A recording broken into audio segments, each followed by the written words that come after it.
आपण सर्वांनीच कधी ना कधी चिंता, ताण किंवा घाबरणं अनुभवलं असेल, पण ही चिंता जेव्हा वाढते तेव्हा त्याचे शारीरिक आणि मानसिक परिणामही दिसू लागतात। जसं की याच अवस्थेला एन्झायटी म्हणजेच चिंता विकृती असं म्हणतात। एन्झायटी म्हणजे फक्त मनातील विचारांचा गोंधळ नाही, तर चिंतेमुळे शरीरावर शारीरिक परिणामही होतात, जसंच अस्वस्थता वाटणं, झोप न येणं, पोटात गोळा येणं, याप्रमाणे आपल्याला परिणाम दिसून येतात।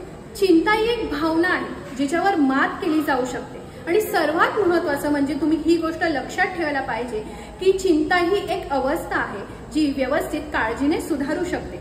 आणि तुम्हाला चिंता किंवा ताण जाणवत असेल तर तज्ञांची मदत नक्की घ्या, कारण तुमचं मानसिक स्वास्थ्य खूप महत्त्वाचं आहे।